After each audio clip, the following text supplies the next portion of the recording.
Digital ID is finally being brought to the UK. Yep, we're in the timeline of technocratic policies from it's not happening to it's a good thing. Remember how all of the pandemic conspiracy theorists said there's going to be vaccine passports and vaccine verification for everything you do, from travelling abroad to accessing domestic venues and even buying food eventually. I think it was in Lithuania where they had grocery speakeasies.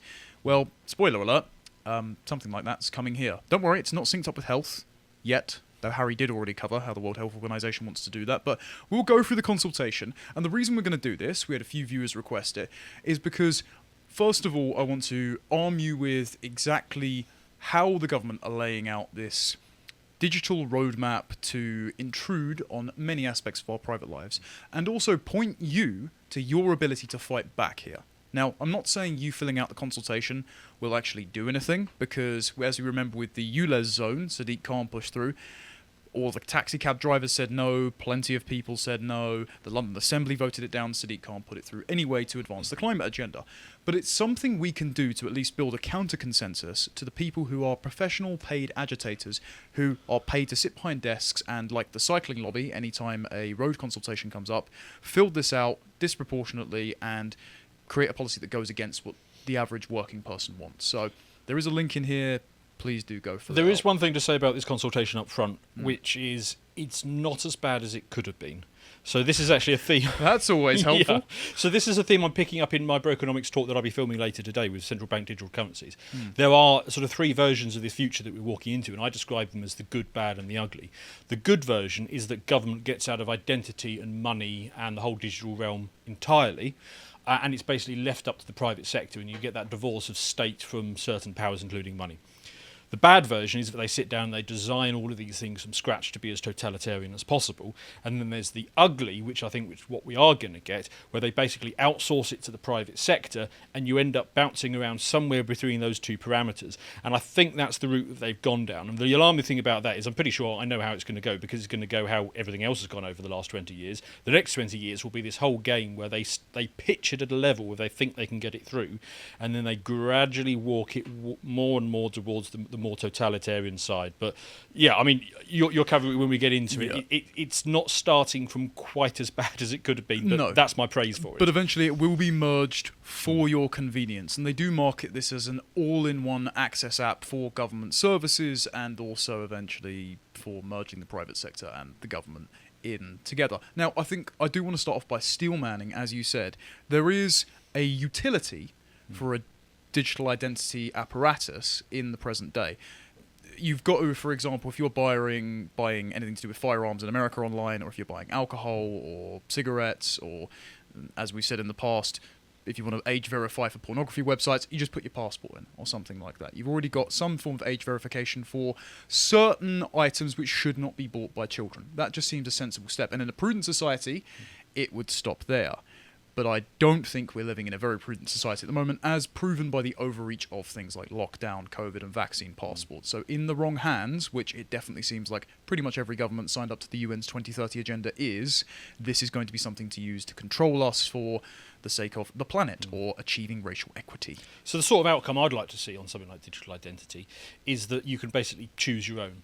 So you can have an anonymous identity that you use for gaming and dating apps, for example. You can have another one that you use for your professional life, and you keep that separate from your private life. And you can have another identity which is maybe a government identity, and you use it when you're doing your MOT or paying your taxes or something like that. And that's not a million miles away from where this is starting from. But of course, they are building in the tools that anytime they want to, any future successive government can just come along and say, well, we want to achieve this outcome. And look, we've got this tool here, so why don't we add one more requirement on top of it? Now, we've already had that. We already had the precedent in this country for basically a social credit system. We had one for a period of several months. It was the vaccine passport. Now, it was a social credit system that only had one flag on it, vaccinated or unvaccinated. But, you know, it has happened. We're now getting a framework for a more sophisticated version of that presumably everybody will have if you want to pay taxes or get an MOT or interact with the state in any way. And then what's to stop some future government from saying, okay, right, we're going to toggle this on? Well, nothing at all. Exactly. So we're going to go through the consultation. It'll be a bit dry, but we're going to unpack some of the implications.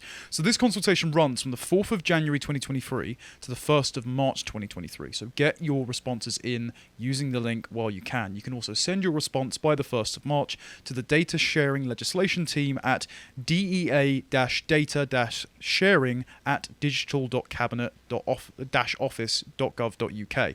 Bit of a long-winded one there.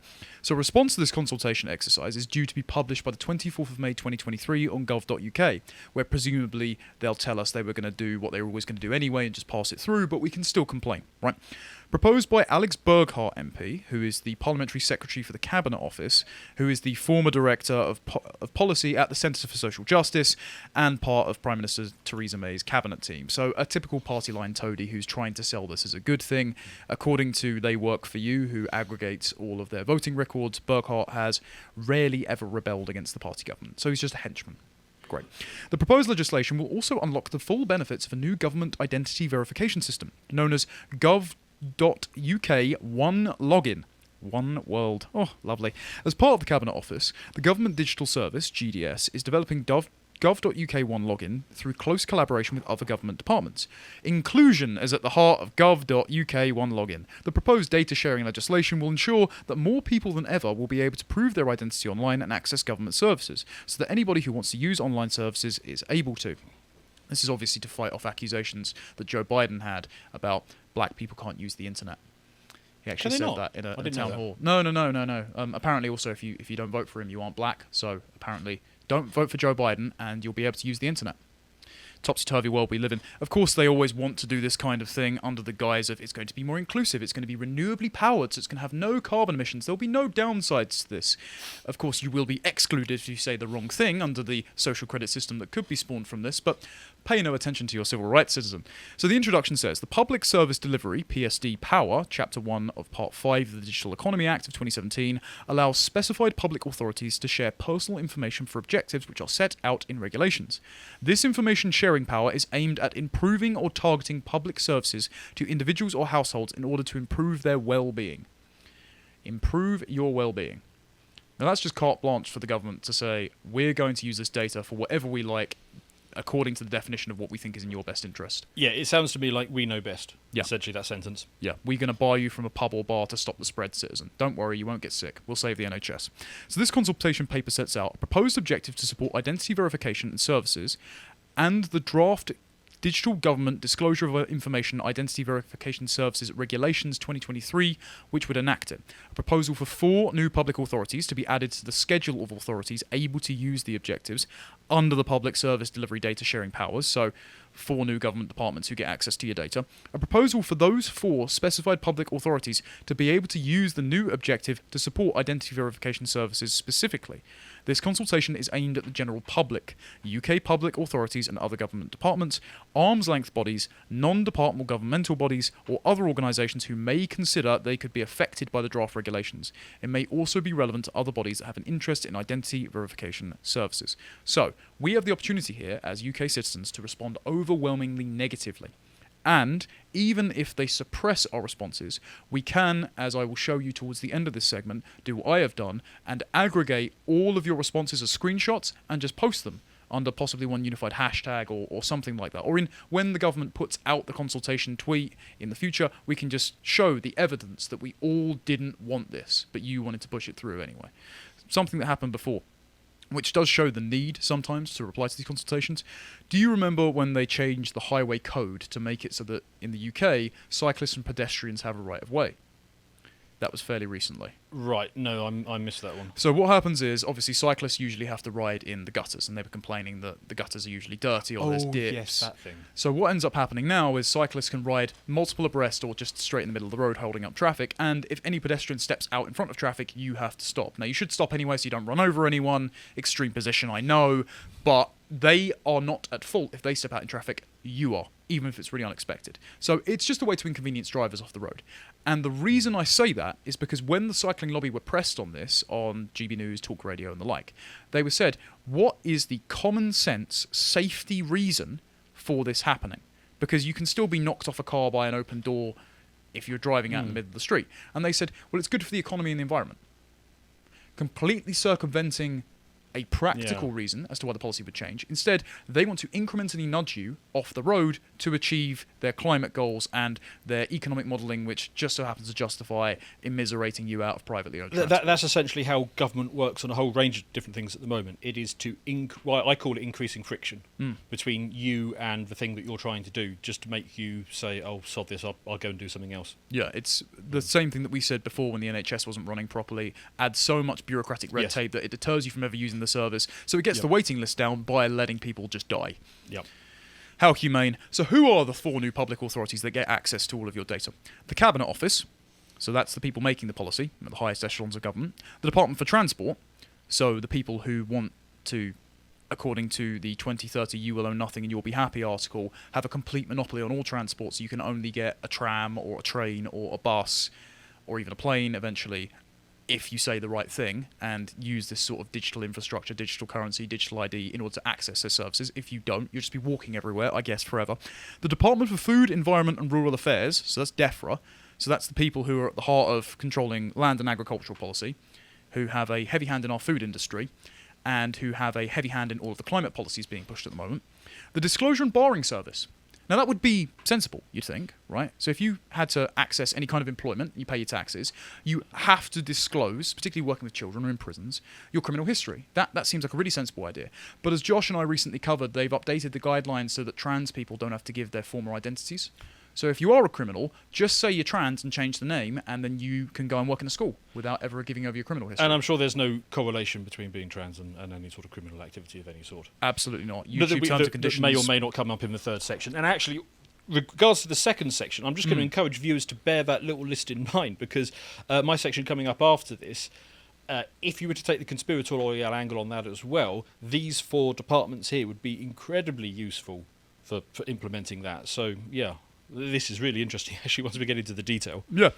Interesting, though, health and adult social care bodies are not currently included in the scope of the Digital Economy Act 2017 for data sharing purposes.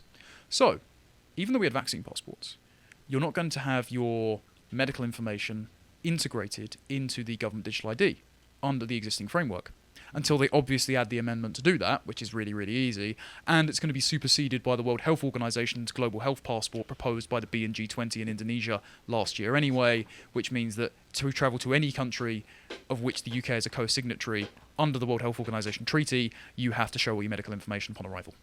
Now, this feels to me exactly what we talked about at the beginning of this segment, which is they want to get it in under the radar at a level that avoids the biggest pushback.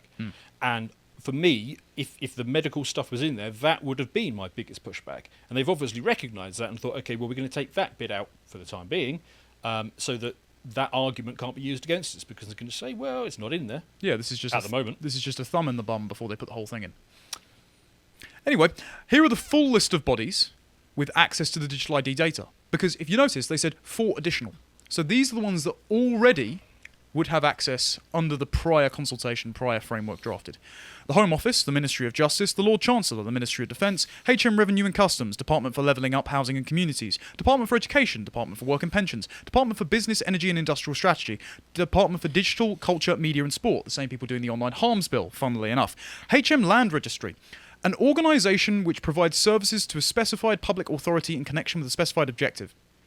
Well, that's just totally nebulous. That's anyone we subcontract to. A county district council in local England, a district council in local England, a London Borough Council, a combined authority established under Section 103 of the Local Democracy, Economic Development and Construction Act of 2009, the Common Council of the City of London, the Greater London Authority, and also the Welsh and Scottish ministers and local councils in the devolved authorities. My understanding of the British government is not sophisticated enough to know which one bit got left off that list.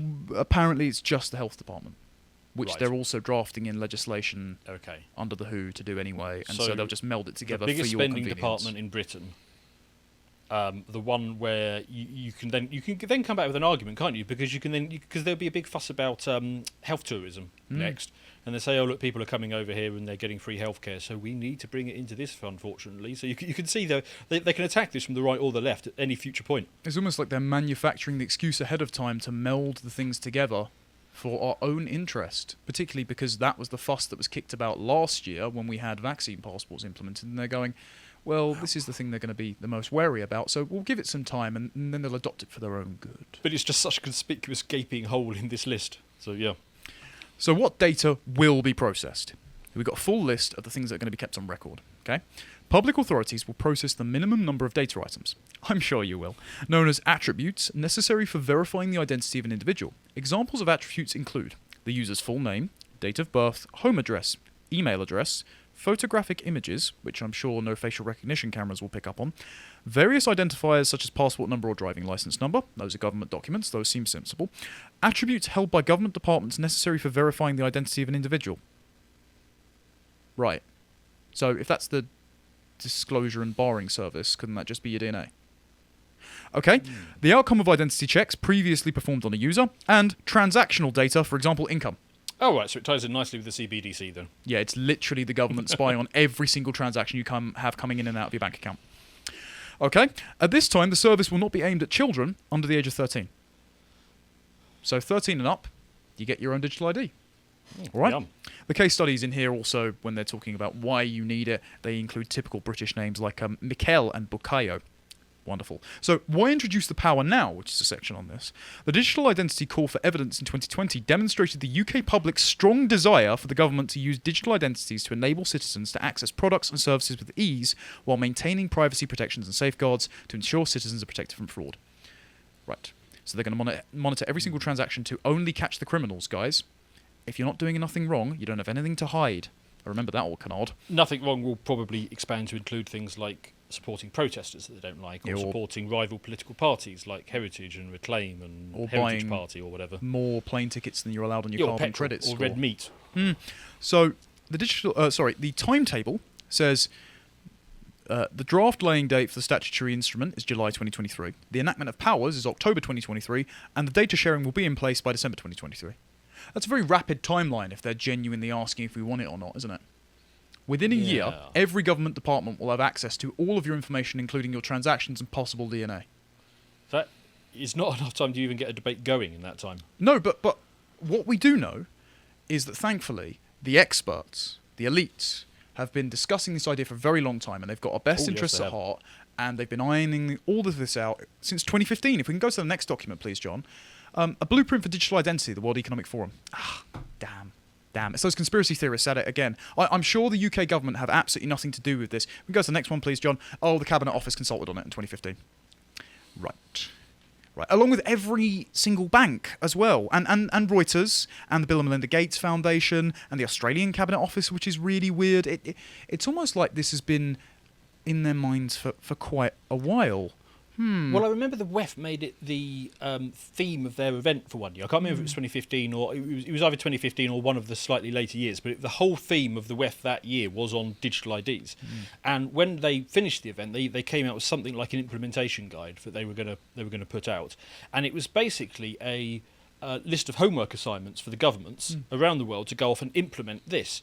And you can go to basically any Western country, and you can type in a slight variation of the name of that WEF report, and you will see, and you get this in the UK as well, a version of that report that came out shortly after that WEF event in every Western country. And if you read those reports and compare them to the original WEF one, you can see they've basically just taken the headings from one and implemented it in their own. So they were given an instruction from the WEF, do this.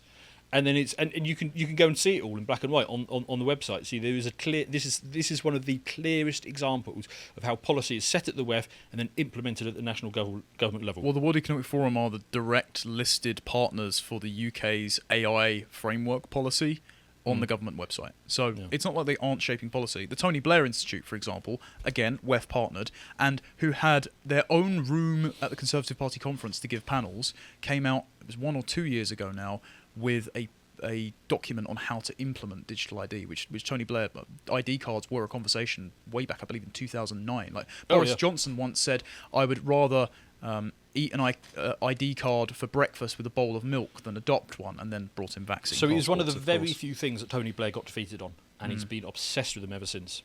And it seems that now our very Blairite, very international banker, unelected Prime Minister is obsessed with it as well. Also in here, just before we move on, the WEF talk about not just a citizen's ID to access healthcare and voting, but an integrated corporate identity.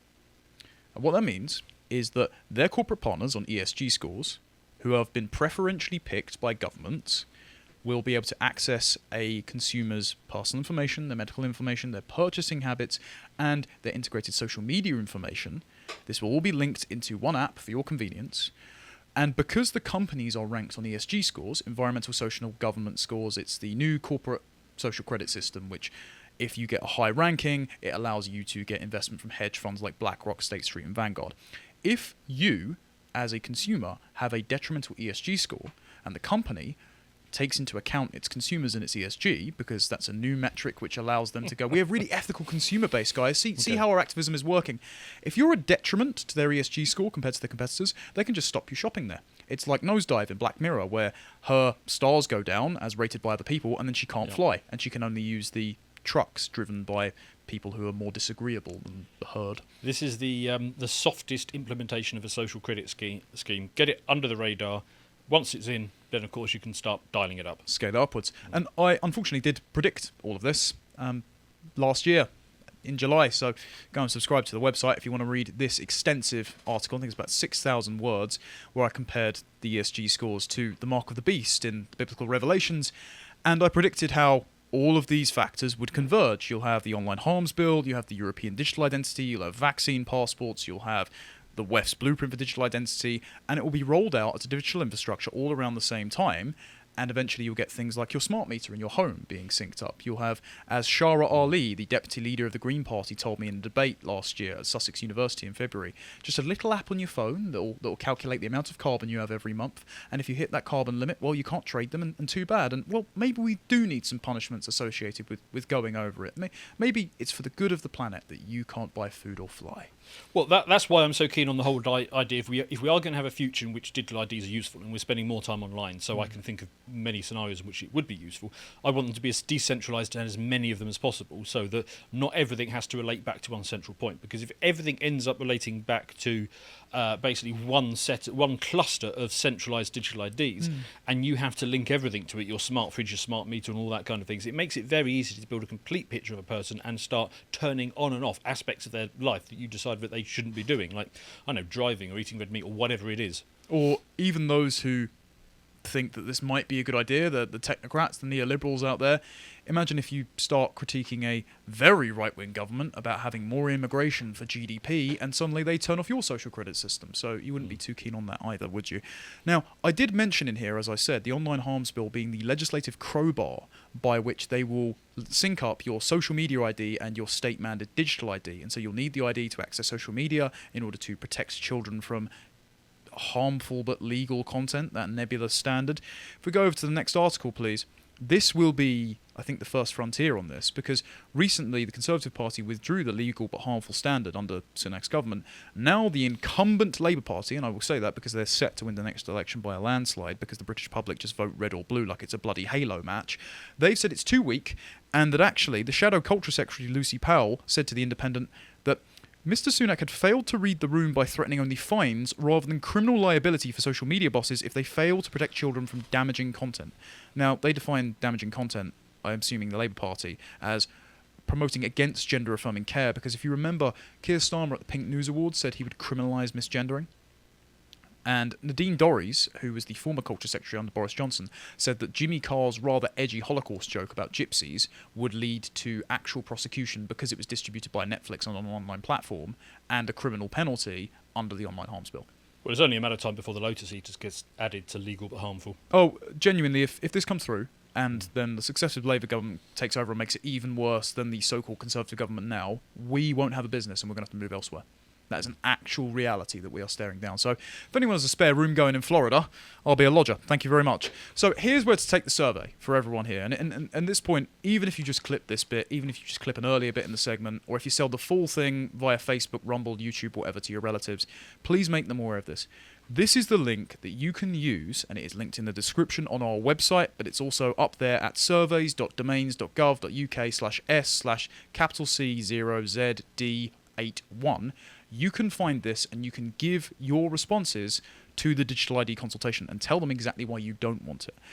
But my advice is not just to do that, but every step of the way, as we can go next, and this isn't just me plugging my own Twitter account, but this is a good idea. If you just scroll down slightly, please, John.